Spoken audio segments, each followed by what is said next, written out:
Yeah, why did we decide to do 6 pumpkin beers this year? It all started last year. One of our customers at the bar, and we had 4 pumpkin beers last year, which is not bad. And she goes, Todd, what you ought to do is do 4 pumpkin beers and have 2 fall beers, and then you'll have a 6 lineup here, and you encourage people to get a full taster rack. Well, something clicked in my brain. I'm like, shoot, why don't we just do 6 pumpkin beers and fill the thing up, and then next year let's try to make a big deal of it. How many did you just say we've went through already? We haven't done it very long. We had 250 flights go out, so That's amazing. Yeah. That's impressive. in a short period of time. That's impressive for they're sure. flying off the shelves. But yeah, these guys took on the challenge. I mean, it takes a lot of work. I mean, a lot of extra work by the time you put in the pumpkin. And I mean, a pumpkin can be one of the most difficult brews you have. The first year I did a pumpkin here, I bought a used system, and the guy told me, he goes, hey, you don't need to do anything with the pumpkin. It worked fine with us. Just putting the pumpkin in the mash and you won't have any problems. Well, that wasn't true, at least for the way I did it. And I might have done something wrong. But my first pumpkin day was a 21-hour brew day, the longest one I've ever done. I pulled in my house at 5:30 in the morning. And even my neighbor verified that. She goes, Todd, I saw you coming home my Ring camera driving by at 5:30 in the morning. What in the world were you doing? And I went to bed at 6 in the morning just as the sun was coming up. But the mash got plugged. I mean, pumpkin, you combine it with those grains, you don't do it right, it's going to be like concrete in there. This is my first time having that experience, with just in general with the brewing process and all that, and pumpkin.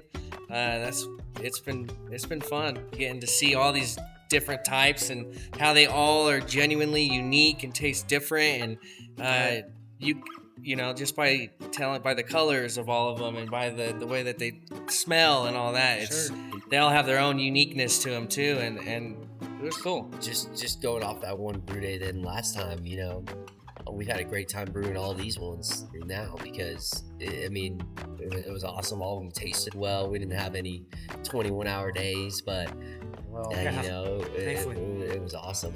I think that's the thing I'm probably feel the best about out of this is we did design 6 beers to taste totally different, but yet be pumpkin beers, and it hit the spot. They all have their own personalities. We use a lot of different yeast, never the same spice measurements. Different yeast in every beer, I believe. Yeah. So yeah, great diversity. And it's cool how much pumpkin comes out in each one. Even given the diversity, it's like that's still pumpkin beer. Yeah. You can tell, Yeah. Even our pumpkin fraud, it has no real pumpkin in it. except for the frog. People love it. That's People people's love it. favorites, Yeah. too, which is wild. There's no pumpkin. It's the in pumpkin spice craze, man. You know good. how it is. People love it. Out there when I'm serving and we get to talk to the people about these, and most of the people that I talk to out there say that they haven't had any pumpkin beer better than this. And you ask them what's your favorite, and they're like, it's even hard for the customers to say what their favorite is because they're all that good. And I think that alone speaks volumes, What is your favorite? My favorite is probably the Pump the Monkey, the Heffenweizen pumpkin, and the Jack of, for sure. Yeah. I think the Jack of is, for it being so strong and it being an imperial, it's so smooth. Like you would never really know, honestly, if you didn't read the description. You can get like hints of it, but as soon as you realize, like, you might miss it at first, but if somebody tells you, oh yeah, that's a pumpkin beer, all of a sudden it like connects those dots in your mind, and you can really find it after that. It was cool because it does really blend into the flavors of that darker style beer, that imperial. Just there's a lot going on there, but the pumpkin still finds its way through, which is nice. So that's a big part of it's my favorite as well, man. Jack Off is my number one. So. On Saturday, we went to a brewery just to check it out, and honestly, they had some really good beers there, but their pumpkin beer, it tasted like carbonated water with nutmeg in it. No real pumpkin, no other spices. I mean, maybe a smidge of cinnamon, mostly just like nutmeg carbonated water. That's not what we wanted to accomplish. So it's the opposite, right? I also had a pumpkin beer from somewhere I was up in the mountains, and they had a pumpkin lager, and I just remember like it was too heavy on the spice, and it almost tasted burnt. Like it had like a burnt, like vegetable pumpkin type of taste to it. Nobody has made pumpkin beer this well, I don't think. Like I have never had anything. I'm not usually a fan of pumpkin beer in general, but I can pick up any one that we have from these and enjoy it one way or another. Yeah. I like the fraud. in the Pump Me Baby a lot. The Belgium, a little bit of tartness. It's still you know, you get the pumpkin in there, but it's Plum Me Baby's good. It's Yeah, sure. I don't really like That's what I'm saying. Belgians. Yeah. If somebody Yeah. who doesn't like Belgians, that says something. Oh, good. You know? yeah. So, I would like if you the pumpkin Belgian would be like a good one to like start off with someone that doesn't like Belgians. It's like, hey, this could actually kind of get you Yeah. into Belgians. entry level, right? Yeah, for It is. sure. Yeah. That pumpkin goes so well Right. with that sweet malty vibe. Right. It is It's a good pair. smooth. It's super smooth. Sure. On me, baby. The rotations were crazy because we normally have 34 things on tap. We actually had to expand and pull out a kegerator and take it to 38 taps for a period of time. Dang. I think we got it sized down to about 37 right now. Yeah. But, I mean, that took a lot of work, a lot of thinking, and rotational wise to try to keep all the Yeah. beers we do on tap and That's crazy. pull that off. I So didn't even realize that. pretty good. A It's lot of like line cleaning and almost a changing. puzzle in a way. It's like, okay, how are we gonna make this happen? You know? Yeah. You have all these pieces. We just gotta organize them the right way.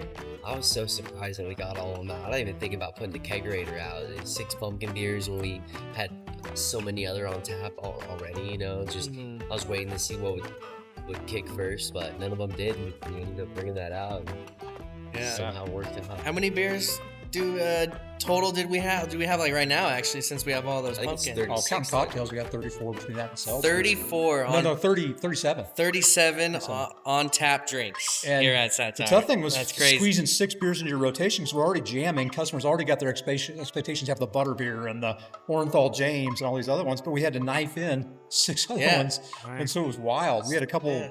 pretty busy brew weeks to get that all done. Yeah, For sure. Just not stop. Yeah, Just it cranking was. them out.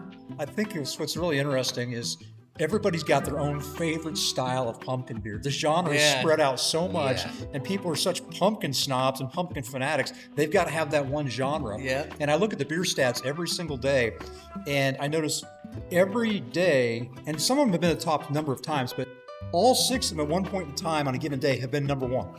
That means everybody's got their one, from Pump-A-Lot to Pumpkin Frost to Jack of. Everybody's got their own style of pumpkin that they like best, which is just Yeah. wild. You're giving all these people opportunity to find what pumpkin beer they like too. They're coming here and they're like, wow, like I can actually go through 6 different types of right. beers Yeah. And they're all and Education, figure out yeah. what type of pumpkin beer I really do like. and you they're all know? actually different types of beers too. That Yeah. I mean, Unique styles. I can't find anywhere else like that. No, I've been where to, else can you get more than maybe 2? I've been to a bunch of breweries and you know you don't find that at all. The last one I went to didn't have any in it. I mean that's Yeah. Yeah, we're crazy. Yeah, it's so fun. It's so fun. We work harder, not smarter. Okay. Well, I would say the that, Belgian. Belgium and Yeah. Irish Amber, Yeah. Heffenweiser. Yeah. Um, What would you call the Pump-A-Lot? we have an Imperial. It's just a drinking pumpkin, American Just- pumpkin ale. Just a pumpkin Clean, ale, yeah. just straight Clean. ale, right? So A lot of pumpkin, light yeah, and then- spice. did you say Imperial? Imperial. Did already or no? Yeah. Yes. I just That's 5. yeah, throw the phone. And then what else? That's the 6. fraud. Is Yeah, it? Are we missing one or no? What's the fraud? What's The fraud, yeah, the fraud. That's 6. We Bam. can't even remember. We done so many. That's it. Oh, That was yeah. it. That's all of them.